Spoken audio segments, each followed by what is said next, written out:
some people asking me, is there a big plan behind this? Is there a plan to destroy Germany? And I'm not sure that there is a plan. I'm pretty sure that a lot of dumb people in the German parliament who have no idea what they're doing and just follow their ideologically and seeing the results of it and still ignoring the results.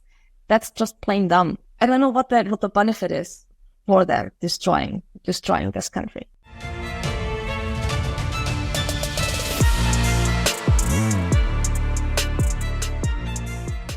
Hey everybody, welcome to the What is Money Show. I am thrilled to have you here joining me on my mission to help shine light on the corruption of money.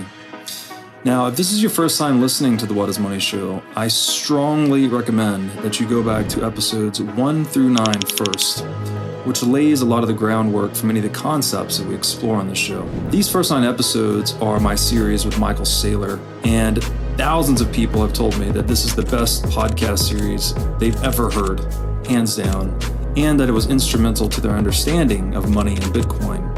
So if you're looking to start a deep dive into the nature of money, I don't think there's any place better that you can start other than episode 1 of this show.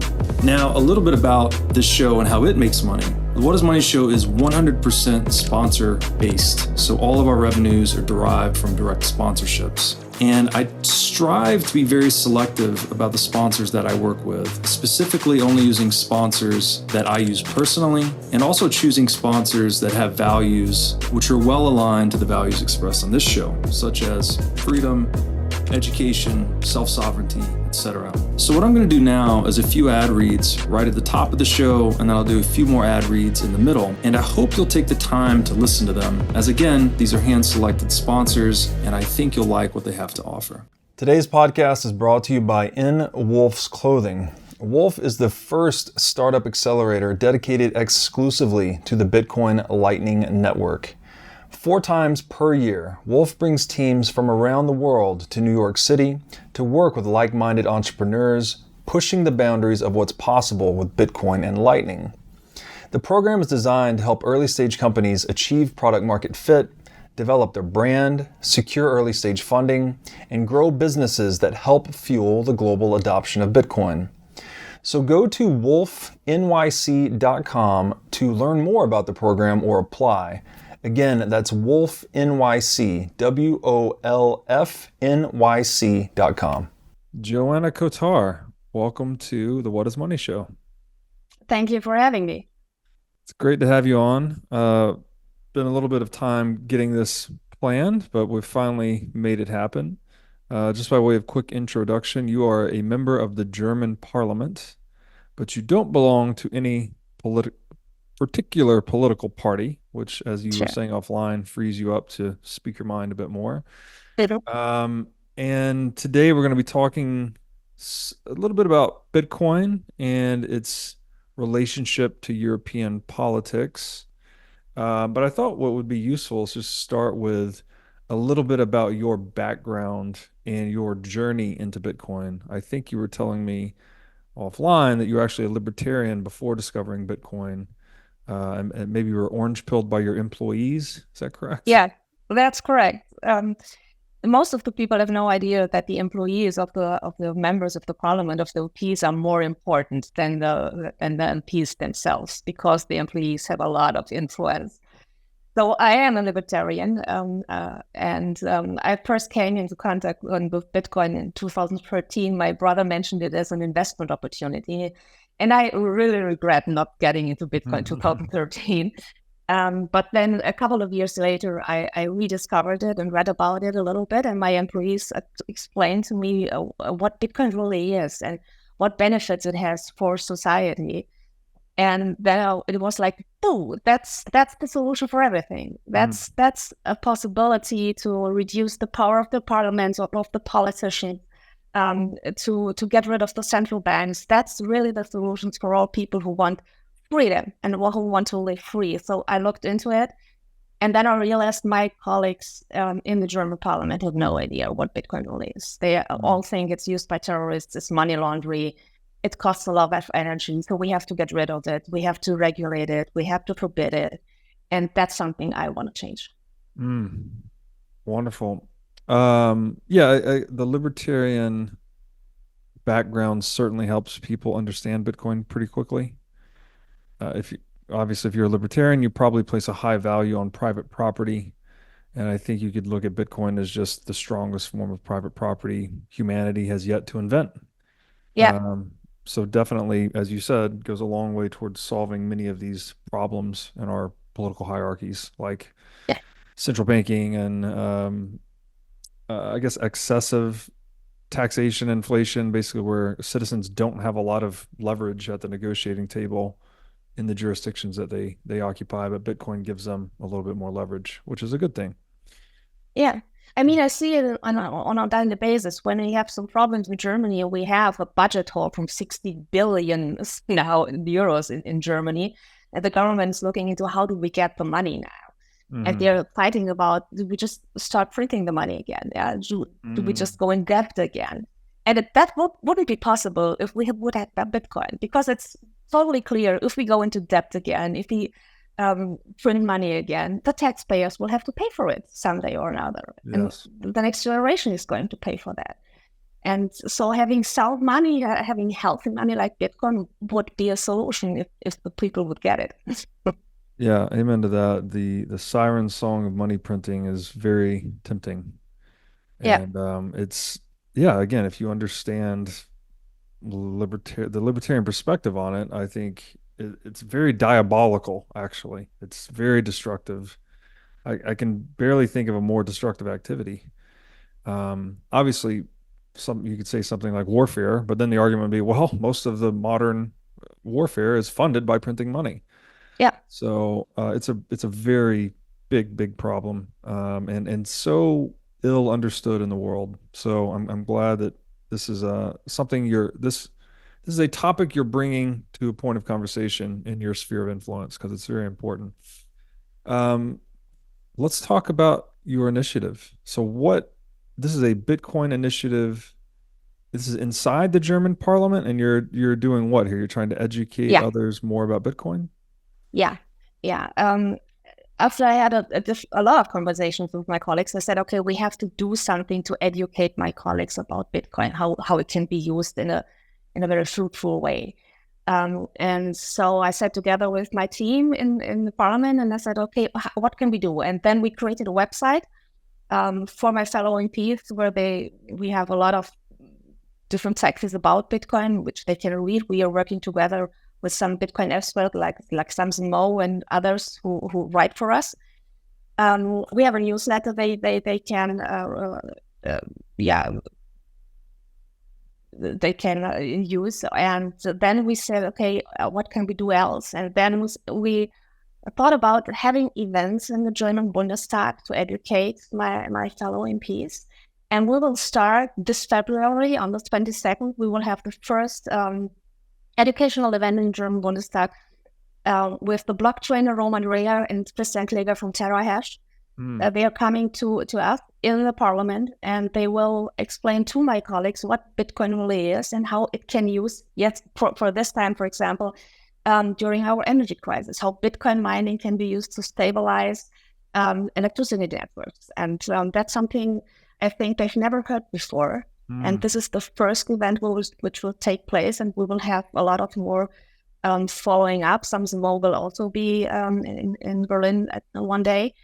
And I hope at the end of this year, a lot of my colleagues have more educated picture about Bitcoin. And if it comes to how can we regulate it, it's clear that we shouldn't overregulate it, that we can't forbid it, and that it's actually good for society, good for the environment, good for everything. And because you have to know if we have to make decisions, if we have to vote in the German Bundestag, we have to vote about so many legislative, you know what I mean, that we don't have time to read everything what we get on our table on a daily basis. So it comes to, you have to vote. We're looking to the party leader and say, how do we vote? And then he'll say yes or no. And then a lot of members just do that. They vote yes or no because the leader says so. And they have no idea why they are saying no or why they are saying yes. And I want my colleagues to be able to know when it comes to Bitcoin what they are voting about. And when green politicians vote against Bitcoin, that they know they vote against a possibility to really revolutionize the energy topic, what we have in Germany. And if left-wing politicians vote against Bitcoin, that they know they are voting against all the human rights foundations we have in this world, that they vote against the poor people having access to Bitcoin, but not having access to banks or money, which we're using that. They have to know that they're voting against that. And maybe they won't do it then. And that's what I want to achieve. Interesting. I would imagine that the energy crisis that's unfolding in Europe right now is energizing that conversation somewhat. Yeah. Is that a particular point of education that you go into, is how Bitcoin relates to energy infrastructure? Absolutely. Because our government decided to get rid of nuclear power. So they're building all those windmills and solar and everything, but we are not able to use them every time. When we have a lot of winds, that's fine. And when we have a lot of sun, that's fine. The sun doesn't shine in Germany that often, to be honest. But this destabilizes the electricity network we have in Germany. And using Bitcoin mining to stabilize the network, if we have a lot of wind, a lot of sun, that the miners won't mine. But if we have excess energy because we have a storm and we have a lot of wind, and then the Bitcoin mining comes in and gets this excess energy, that stabilizes our network. And that's something my colleagues don't know, and that's something they have to know how they can use it, because it's not used in Germany on a big scale. We have some smaller companies like TerraHash, which are trying to what's the best way to use Bitcoin mining. Also to use Bitcoin mining for heating, for example. There are a lot of possibilities, and that's of course something we will focus on. Is there a lot of pushback? Because the traditional trope about Bitcoin is that, it wastes energy, it's going to boil the oceans, etc. Is that a popular misconception inside the halls of Parliament? Absolutely, especially with the Green Party, and the Green Party is ruling the country right now. So they think really it's just costing us energy, and we have the climate crisis, and that's why we have to get rid of Bitcoin. And it's the other way around. If that's what they have to learn. That's on the contrary. So it's really sad, but it's also because of the mass media we have in Germany. All the articles you read about Bitcoin in the German media are negative. There aren't any positive Bitcoin articles to find. It's always the terrorists, the right wings, the Nazis, the energy crisis, the climate crisis. And it's really frustrating to read all of this. So to start a movement against that would be really great in Germany. And I'm also reaching out to journalists, inviting them to all these events we have in the Bundestag, so that they also can learn. How do you combat that? I mean, it seems a rather difficult one, because Bitcoin does use a lot of energy, and there is this mistake that in most people's minds that energy use equals energy waste, but they're not the same thing, obviously. How do you, I guess, try to approach that point in your educational efforts of converting people from a belief that Bitcoin is just wasteful to the belief that the use of energy is actually serving its utility? I think you just have to explain to them how it really is, because most of the people didn't hear about the other side. They only heard it's wasting energy. They are not hearing about, no, it's actually the energy goes to something. It creates something. It creates a digital currency, a freedom currency. That's what I call it. That's something you have to explain to them. And if they say, well, a lot of energy, then sometimes I just come up with some examples, like all the air conditioning you have in the United States, how much energy they use, and nobody's talking about getting rid of it. So you have to explain it in a very simple way to the people, and they're open to it. They listen to you because they've never heard that before. Do you find yourself, so you say that, okay, you're actually converting this energy into something useful, which is freedom money or freedom currency. Do you find yourself getting into the question, what is money with these people? Because people, Yeah. that's another thing. It's like, Yeah. okay, sure, the energy is converted into money, but we already have money. We have dollars. They work fine. You know, what do we need another money for? How do you deal with that point? I explain a little bit about why the money we have now is actually the problem. The funny thing is, or the sad thing actually is, the majority of the people has no idea how money is created. When I talk to my fellow MPs and ask them, how does money come to the world? How is money created?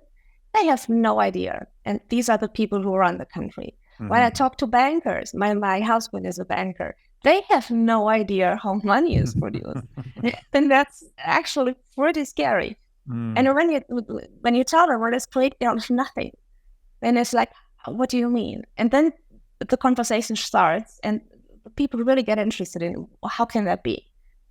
And sometimes, or a lot of often, they really listen to you and to let me think about it. And then you just recommend them a book or another, or a YouTube video, just to go and look at them and let them explain why Bitcoin is different.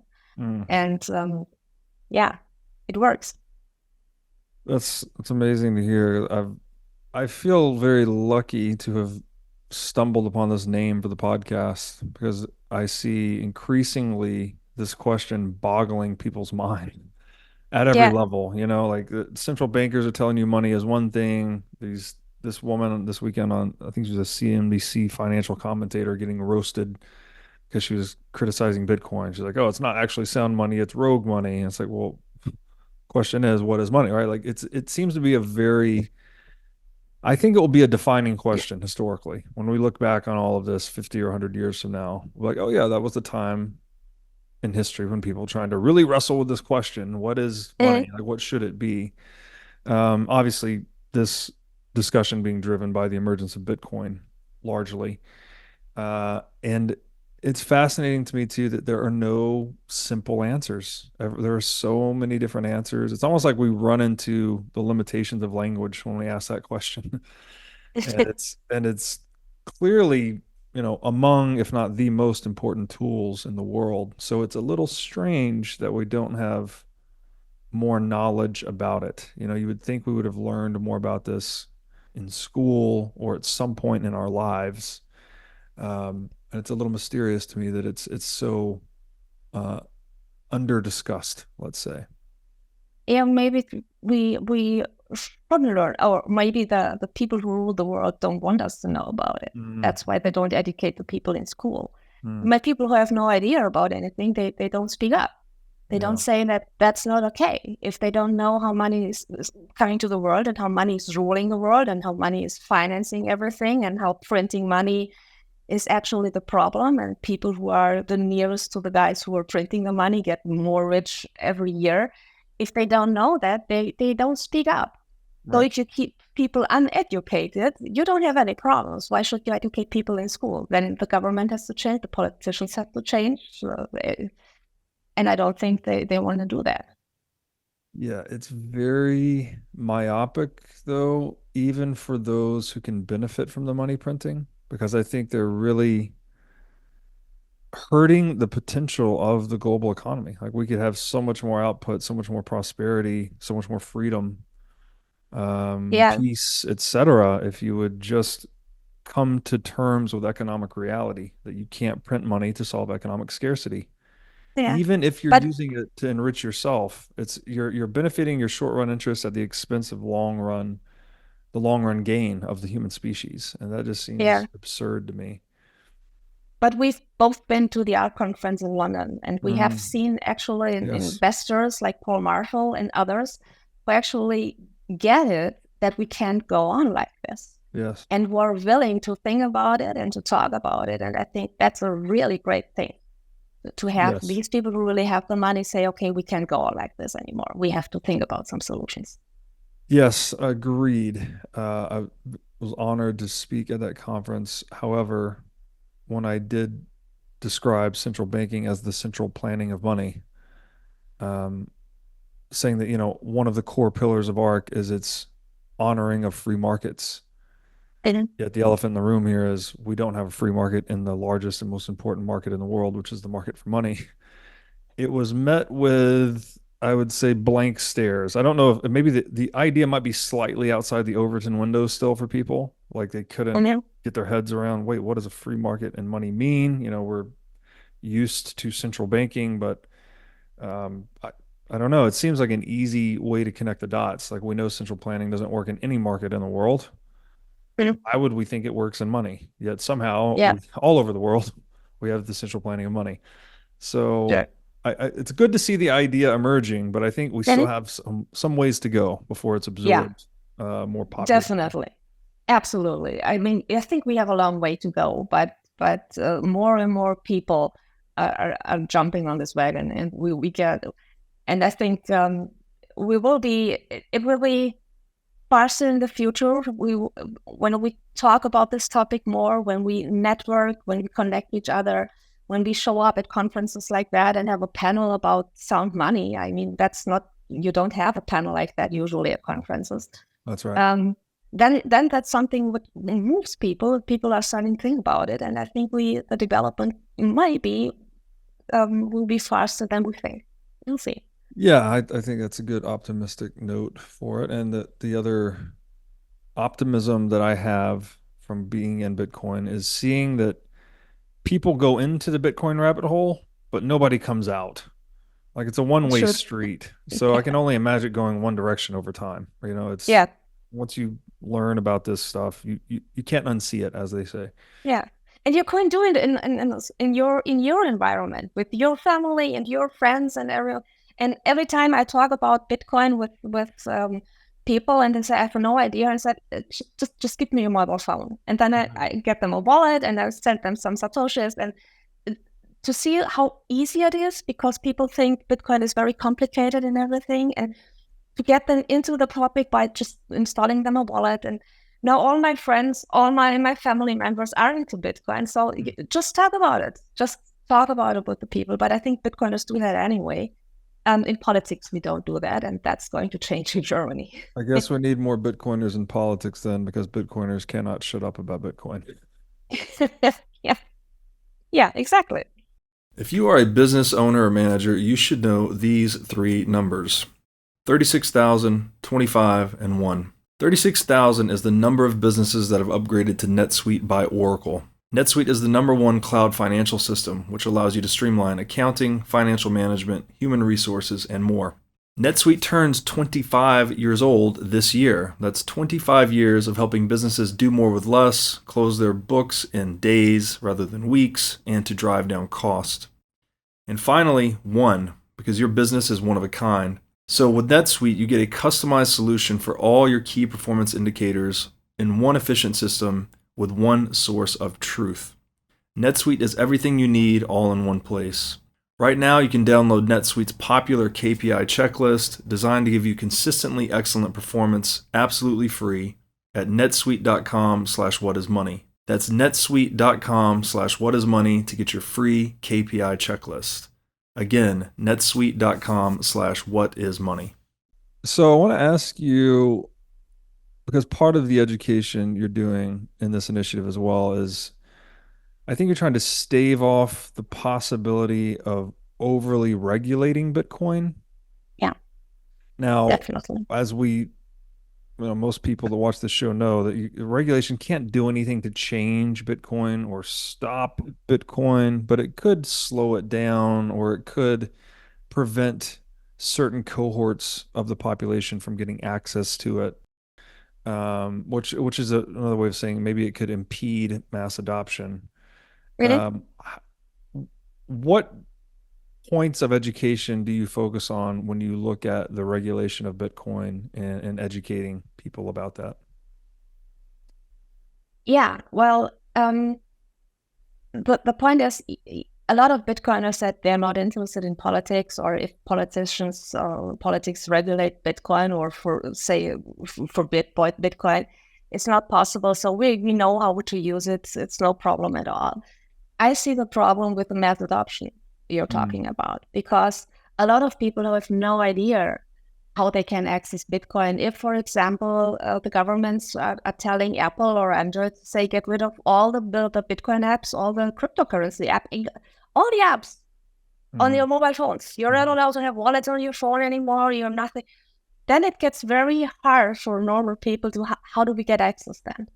And if you're regulated, if you can't buy Bitcoin to your banks anymore, and it's getting they can make lives really hard for Bitcoiners and for people who want to know about it. So that's something we have to prevent.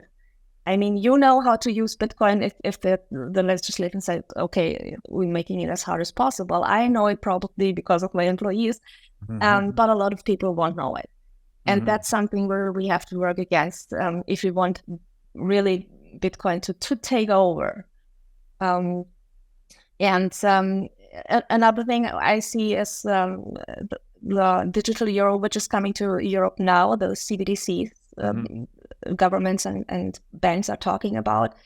And they said, we don't need Bitcoin. We have then the digital euro, and that's much better. And to tell people why Bitcoin is a much better solution for them than the digital euro, that's also something they have to know about. That's also key, because 2028 is only 4 years from now, and then we have the total control with the ECB, with the central bank in Europe. Are there particular regulations that are proposed or perhaps just being discussed for Bitcoin that concern you most?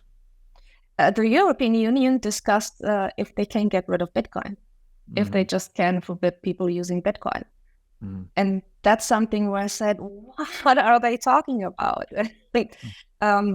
When I'm saying we have to do something against that, because like I said, most of the people have no idea what benefits Bitcoin has. And if we don't tell them, they still have no idea. And so let's get rid of it, because Bitcoin is also dangerous for us politicians and for our power. And the only way we can do that is getting Bitcoiners involved. And that's what I do now in Germany, because they are helping me to educate my fellow MPs. And I also tell the Bitcoiners, you know what, contact your MP, who is responsible for you. Just go to him or to her and ask them, what's your stand about Bitcoin? What are you doing? Do you think about regulating it? And when they answer, and a lot of time they answer, I have no idea. Then they say, oh, no problem. I come back 4 weeks later. And I ask you the same questions again. And if politicians realize that this is an important topic, and a lot of people say my vote is depending on how your stand regarding Bitcoin is, they're going to act because they want to be re-elected. And that's something we have to use to use the pressure on them and say, okay, this is important for us. Do something about it. We don't want to have it regulated, over-regulated. We need some kind of regulation. We don't want to have over-regulated. We won't be able to use it in the European Union. So do something about it. And I'm sure not one of my colleagues will say, well, no, we're not going to do that, when they know they're not be voted into office anymore. Yeah. So what would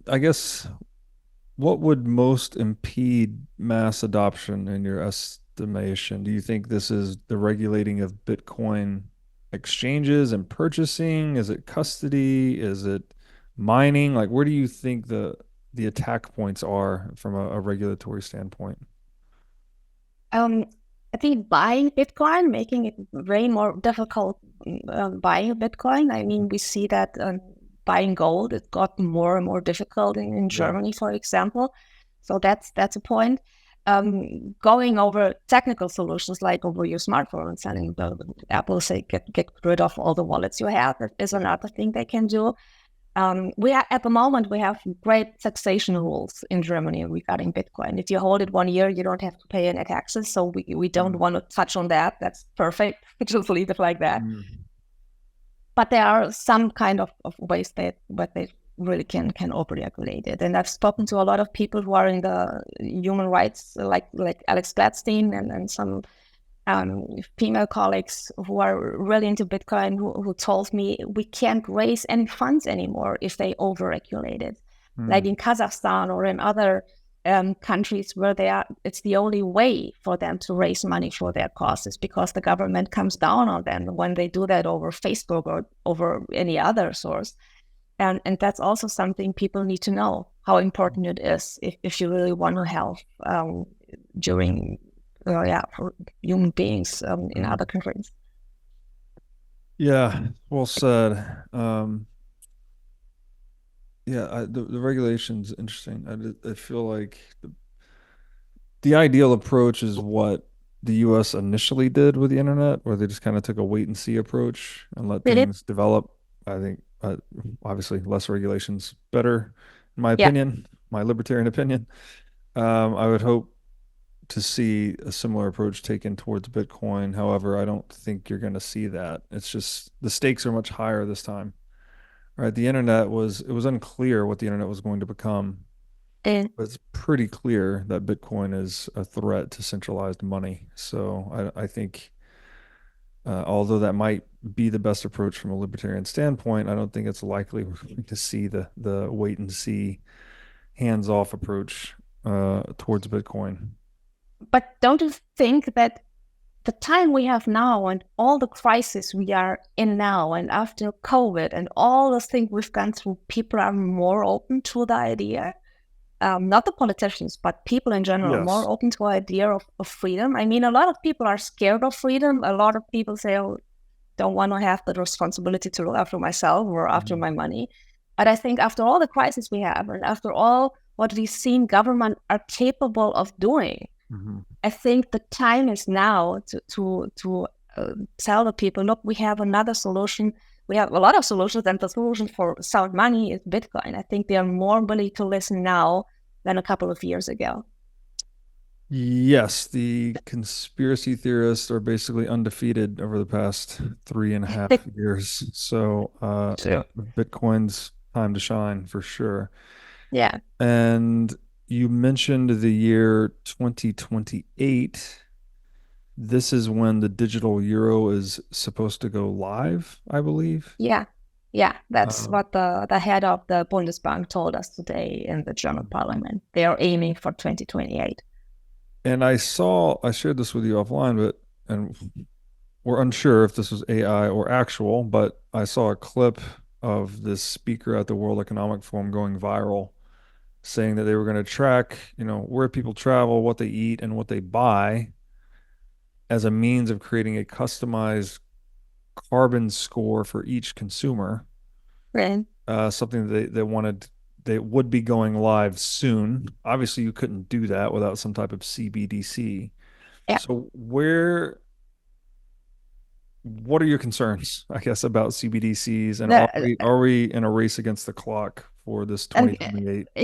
Yeah, exactly these concerns. I mean, you have the one side is that the central bank can set, for example, a limit what you're able to spend on a daily basis or a monthly basis. And if you only have the digital euro and they say, okay, the limit is 1,000 euros for a month and you're not able to spend more, that's it. If we have the German health minister said in an interview that all the COVID regulations they had going on can be adapted to the climate crisis. And when we say, okay, we have the central euro, the digital euro, and we say, well, flying is not good for the environment, it's totally possible that the people say, oh, you already flew to the United States, you already flew to Rome, no way you're going to pay for another flight to Thailand, for example. That's possible. That's one thing. Or if we go back to negative interest rates, you're totally at the mercy of this from the central bank. You can't take your money out of the bank anymore. It's totally digital. They can have negative interest rates all the way. That's the one side. And the other side is total monitoring, total control, what you're spending your money on. Are you giving your money to the wrong organization? Are you funding the wrong party? What are you doing with your money? The government, the central bank knows it all. And I think one of the worst examples we can look at is China with the social scoring system.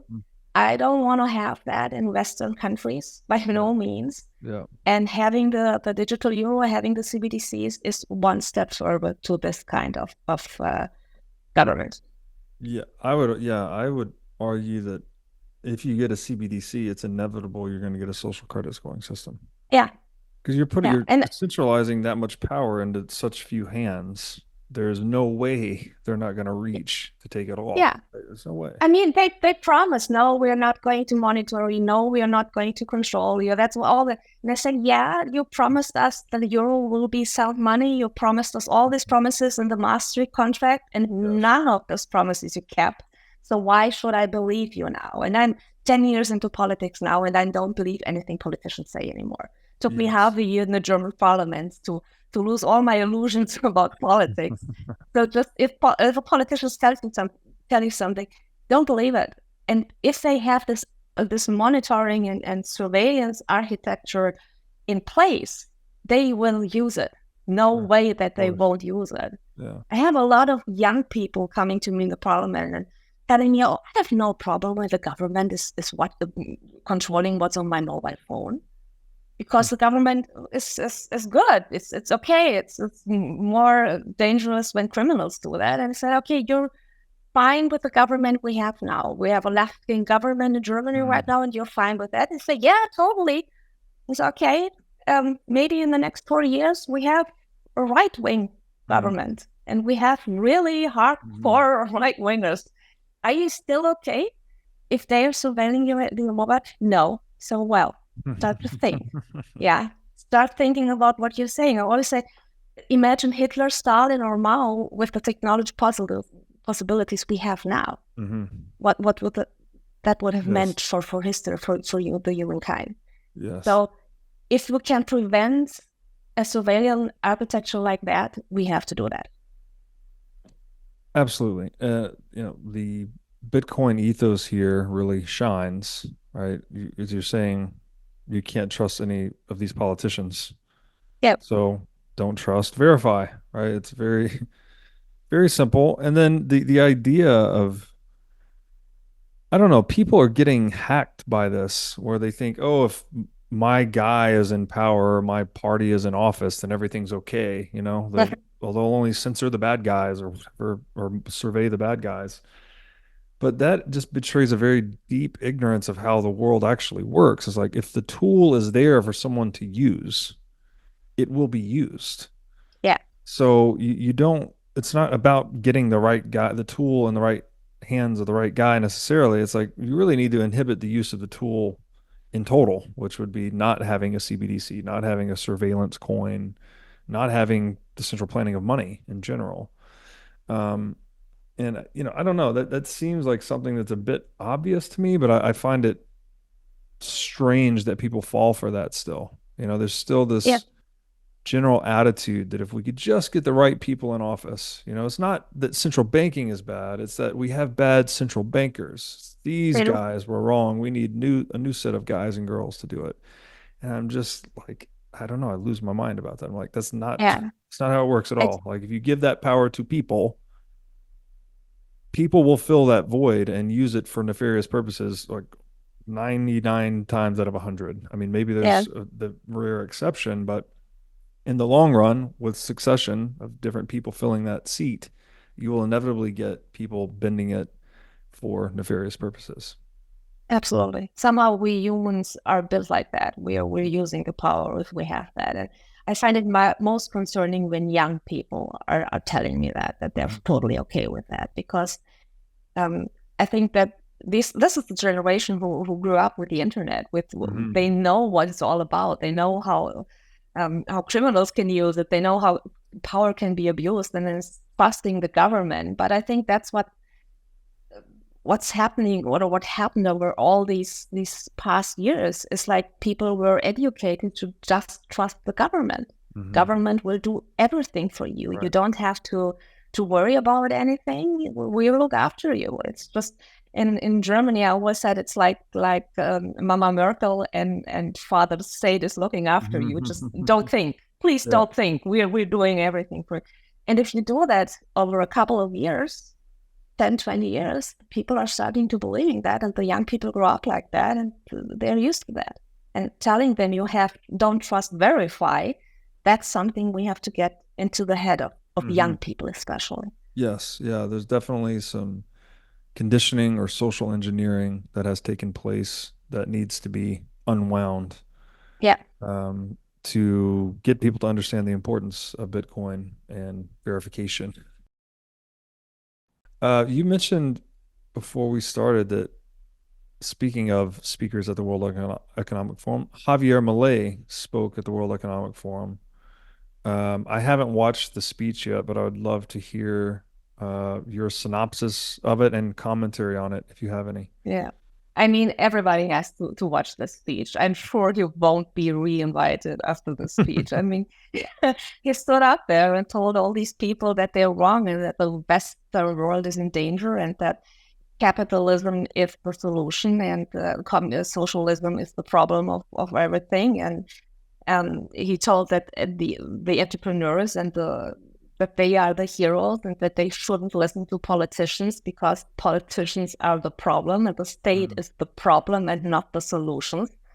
And that we need free markets and that they should fight for it and that Argentina will be on their side from now on. And then Viva la Libertad, carajo. Amazing to have someone at the World Economic Forum talking like that. It's just great. Everybody should see that speech. I mean, and I already read about it in the German newspaper because I was really curious what are German journalists saying about that, and it's like oh, that was this bizarre speech or this right wing Milei, and it's so predictable. Yeah, but we also have a lot of fans here, especially Bitcoiners and libertarians who really love Milei and share everything, every speech from him in the German social media. So Germans get to know him. Yes. Yeah. Very courageous for him to do that. I'm not too surprised given his track record so far. It is ridiculous that those types of speeches get painted as right wing. I mean, this is just an individual advocating for individual human freedom, right? So it's not even a political stance, really. It's just saying, no, free markets, low to no state, high power to the people. It's not a right or left. It's not even in the right left dichotomy, frankly. It's just individual or collective. And so I guess that gets back to what you were saying earlier. There's certain people in power that want to paint that as a radical right wing ideology to discredit it. Yeah. But also encouraging to see that type of discourse taking place. Yeah. In the belly of the beast, so to speak. Absolutely. And to have politicians to speak up like that, it's great. And that's what I'm advocating for, because Milei wasn't a politician all his lifetime. He didn't study politics and go into politics. He comes from economy. He studied economy. And he said, okay, we have to change something. And I'm willing to go into politics and change something. And a lot of people I talk with, and I have the feeling, wow, they can make a difference. To have people like that in the German parliament, to have people like that in the German government would make a difference. Everything says that, oh no, I'm not interested in politics. I'm not doing that. I mean, come on, people. You are the people we need in politics. You have to get involved if you want to change something. If you say, no, I'm not interested, I stay out of politics. Politics is dirty business. Yes, it is, but you can change it. And we see it with Milei, that he's willing to do that. And we need more people like him to say, okay, I'll do it. I mean, we have so many problems in the world. I'm willing to do that. I'm willing to go into politics and speak up and use my voice and convince people that it can be differently. And to have all these great guys saying, no, thank you, no politics, that's a problem. So this is something else that I think you seem to be very passionate about, is you want, I guess, young people in particular to take politics more seriously, to get Yeah. involved, as you said offline, because if the right people don't get involved, then the wrong people will. Yeah. And I was sharing with you, I think this goes back to Plato. I could be wrong about this, but I had a series with a guy on the show about it, and I'm pretty sure Plato said something of a similar theme when he talked about the philosopher king, that there were certain men that were fit to rule, but the men that were fit to rule typically didn't want to rule. It was like almost a defining characteristic of what made them fit to rule is that they did not want to. And Plato said it was a justifiable. This is where I'm not sure if I'm correct or incorrect. Someone could check me. He said it was a justifiable use of force and coercion to make those men rule because they were so fit for the job that there's anyone that wants it basically isn't. It's the wrong way. Is not fit for it because they want it. The guy that doesn't want it. Exactly. So I think there's some deep wisdom there. Absolutely. I never wanted to go into politics. For 40 years, I was a normal employee. Then I had my own company, so I never wanted to go into politics. And then I started 2013 because of the euro and the European Union, and looking at it and say, wow, they're going to take over. The European Union is ruling everything, and all the states are losing the power. The people are losing the power because this bureaucracy monster in Brussels is regulating everything. So, well, I have to do something. And then I got involved with the party, and some party members said, well, you have to go to the Bundestag, you have to go to the parliament. And I laughed. I said, no, I'm not doing that. And I ended up there. And now I see how important it is to have people there who really want to be there because they have a certain cause and not just because they want to make money and have the power. So young people, get up, get into politics. I know it's hard business, but I know it's a dirty business, but you can change that. Only you can change that. That's inspiring. Are you seeing more people come into the political sphere with their head on straight for the right reasons? Are you seeing any positive developments to that end? Yes, I see that, but there's also a problem if they get into parliament. Then I see that with my former colleagues of my former party, which I left a couple of years ago because of that. It's like then they get into the parliament and then they realize, wow, I get 15,000 euros a month. That's a lot of money. And I'm a member of the parliament now, and people respect me, and I get to use, I can fly within Germany without having to pay or taking the train. That's a great thing. So let's get reelected. And then they don't stand up for what they believe anymore, and they stand up for what gets them reelected. So we have to you have a different kind of politics in America. You have two legislations for the president. We don't have that in Germany, for example. I mean, we had Chancellor Merkel for 16 years. That's something we have to change. So if you get people into politics, into parliament, make sure they are not able to stay there long enough to say, oh, well, that's a great thing. I want to be reelected, and I'm only after the money anymore. So that's something we also have to change drastically, especially in Germany. I would assume that you are a proponent of term limits then. What else, what other checks do you think we need in politics to prevent people, I guess, for lack of a better term, becoming corrupted by political power? Yeah. I think money is also something we have to talk about, how our politicians are paid. German politicians are paid 50,000 euros a month. That's a lot of money, especially for people who don't have any education, who didn't have a job before they entered the parliament, or who didn't finish university. They just from nowhere are elected in parliament. Then, of course, if you don't have anything else, the only chance you have to get money is staying into politics. That's how you act to stay in politics. So we have to think about how our politicians paid. Maybe, I don't know if it would be fit for the United States, but in Germany it would be look at the salary they got before they got into parliament and say, okay, maybe you get 10% more. That's it. And if you then didn't have any salary before you come into the German parliament, well, bad luck. That's not the job for you. But also means people who are earning a lot of money now because they are maybe good at their jobs, they would get the money when they go into government as well. So because we have a lot of good people running companies and say, what should I do in politics? 15,000 euros a month? Are you joking me? So we have to at least talk about how we can find a solution which fits everybody to prevent becoming corrupt when you're elected. But again, if you have a purpose, if you know why you're going into politics, what you want to change, the chance that you're giving that up is smaller than when you say, let's go into politics from the beginning. Yes, back to Plato again. He said something like the true test of a man is what he does with power. So it's people that come in for a purpose, like based on a certain set of ideals or principles. But then when they start getting the status and prestige and money, they might just want to bend to the will of their benefactors to keep themselves in office versus trying to stay true to their ideals. And that's,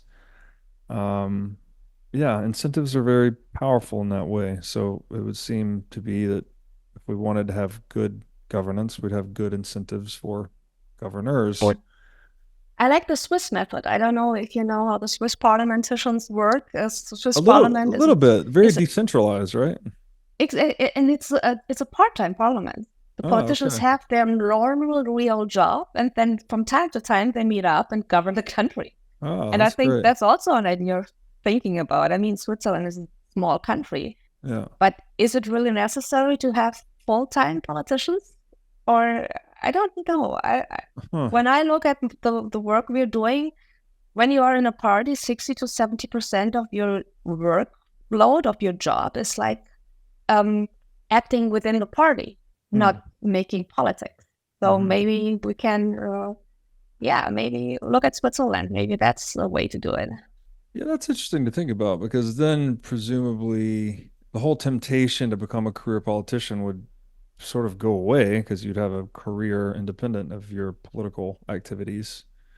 And that also would mean politicians are doing something productive, at least in part, right? They're participating in the market economy, and that would be pleasing to libertarians, I think. Absolutely. And they know what they're talking about. I mean, we just had one party member of the Greens in our talk show yesterday who said, what pension the normal German people get. And she had no idea. Our chancellor has no idea what kerosene, fuel costs. They have no idea about the normal life of people, and they are governing us. So if they would have a job, that's something they would know how it is to go shopping, to go take up your car, etc. Yeah, more skin in the game for politicians. That's always, I think the more skin in the game, the better in any system. So that's interesting. I had not heard about that, but something that could, I think, definitely work. Okay, speaking of politics, maybe we could finish on this. You've talked about, obviously, the political tensions in the European Union, how the left wing is basically destroying the European economy, I guess largely through the excessive regulation of the energy sector. We talked about the nuclear power plants in Germany that were being shut down, taken offline in favor of renewables. I guess I'll just kind of ask a broad question. What's going on, in your view, with politics in the EU? Why is the left wing, or what is the left wing doing that is being so subversive to the economy of the European Union in general?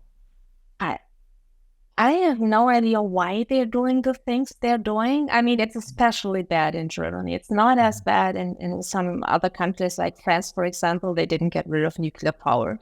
But in the leftist in Germany is like, we are going to save the planet and we are going to stop the climate crisis single-handedly. And if it means we are destroying all our economy, if we mean we are making all the people in Germany poor, it doesn't matter. We have to stop the climate crisis. And that's all they're concentrating on. And we have the German industry leaving the country. A lot of companies shutting down, a lot of small companies, because we cannot afford to pay the energy prices anymore. Big companies in Germany said, we were patriotic during a couple of years now, but we can't afford to produce in Germany anymore. We're going to the US. We're going to other countries. And so we're missing the employees, we are missing the money, we are missing everything. We were out of Germany, and a lot of well-educated Germans do that as well. A good friend of mine now moved to Panama. Another one moved to Thailand. People are looking can we get into the US, because they are destroying Germany, and Germany was known for its industry. Made in Germany was something. Everybody knew what made in Germany was now, and everything what once was a Germany and a great country, they are destroying. They are literally destroying it. And we have the energy crisis, and we have the migration crisis in Germany. We have millions of migrants asking for asylum in Germany, and they're all getting it. We don't have any room for them anymore. We don't know where we get money from. And they don't care. We have open borders. We have a social system, which when you come to Germany and say, I want to stay here, you get all the benefits from our social system from day one. Of course, people are coming. So we have a lot of crisis now in Germany and in the European Union. And the leftists are making it worse and worse because they are not willing to listen to people who know how to stop it and to know how to do it better. And all the world is investing in nuclear power now. Yeah. And to just say, okay, we're out of here and we want to get rid of coal as well, but we're importing now gas from the United States. It's like, what are you doing to our country? I was just going to bring up that point that China, I think, is bringing on more nuclear power facilities faster than any other country in the world.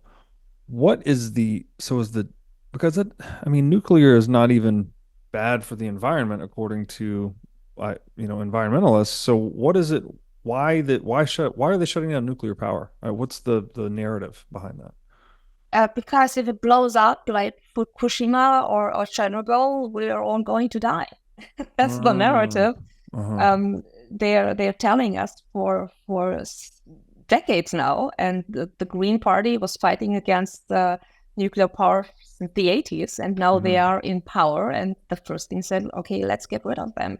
And not only get rid of the nuclear power we have now, but also in all the people who are now I don't get the word in English. It's okay. The engineers who are working for and thinking about the new ways of nuclear power, how we can use that, because the nuclear power from the 80s are not what we're talking about now. Right. China has the thorium nuclear power plant, etc. So it's more modern, and they don't even realize that. So yeah. And I mean, this is when you aren't bringing enough energy to bear, this hamstrings the economy completely, right? Because energy is the primary industrial input to every industrial process. Is it not? So on one hand, they're saying we need more renewables to save the environment. On the other hand, nuclear is environmentally friendly, but it's dangerous for humans, it sounds like. So then you're stuck somewhere in the middle of, let's just use all wind and solar, which is intermittent, unreliable, can't store it. It's not energy dense, et cetera, et cetera. It has all these problems. It's a great supplemental energy source, but not a good primary energy source. Yeah. Yeah. Especially in Germany, we don't have much sun in Germany. Right. And we had it this week in a county in Germany, and during the morning, the government says, please don't use too much energy anymore because we don't have stable networks anymore.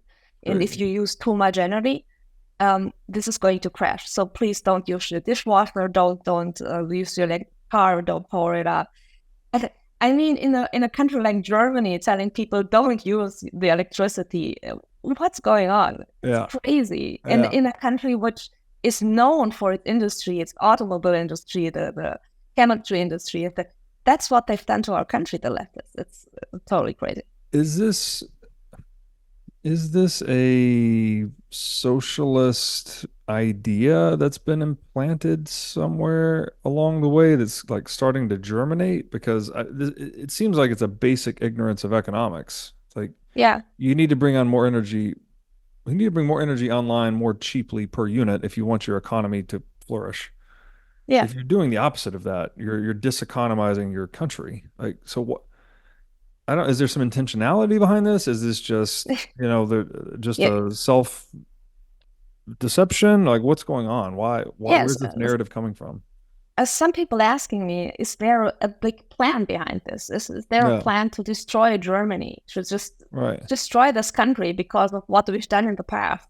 That's always the topic in Germany. Right. And some parties of the Green member already said we have to get rid of this country. And I never was proud to be a German, and that's what they said. So, and I'm not sure that there is a plan. I'm pretty sure that a lot of dumb people in the German parliament who have no idea what they're doing and just follow their ideologically and seeing the results of it and still ignoring the results. That's just plain dumb. I don't know what the benefit is for them destroying this country. I have no idea. Yeah, that's interesting to think about because, yeah, I don't know. Again, Germany, like kind of a shining star of industriousness and organizational efficiency and all of these things, and now to Yeah. be just shooting itself in the foot, I can't understand why that would be. And it's all over the place. It's not just the industry. It's like well, punctuality was something what's typical German. Nothing is punctual anymore in Germany. The trains, the planes, nothing. The streets, having digitalization. It's totally crazy. You have to stand in line at 3:00 in the morning to have your car registered with the state. You can't do that online. I mean, you can found a company in the States within, I think, 2 hours online. In Germany, it takes probably a year or more. And it's getting worse instead of better. Wow. So we have a lot of problems to solve. And we need more good people in the office and more free-thinking people. And I think the opposite, giving the people the freedom, giving the industries the freedom, giving the entrepreneurs the freedom they need to bring back Germany. That's what we need in German politics right now. And that's what we need all over the place. And that's what we have to fight for and advocate for, how important the freedom is, which we lost, because that's something a lot of people don't think anymore about. It's like, that's the key part of it. Yes. To be free from all the regulations, to be free from bureaucracy, to be free from the government. And that's what we have to tell the people, that's the solution. Just let the people do, let the people live. Amen to that. And I think that is a great place to put a button on it. Joanna, thank you for doing this. It's a very enjoyable conversation. Good luck. Sounds like you got a lot of work to do over there. Where can people find you on the internet? They can find me on Twitter, Joana Cotar. They can find me at the Bitcoin initiative in the Bundestag. It's Bitcoin-im-bundestag.com. So, but yeah, Joana Cotar, I'm all over the social media networks. Okay, we will link to all of that in the show notes. And thank you again for doing this. Thank you for having me.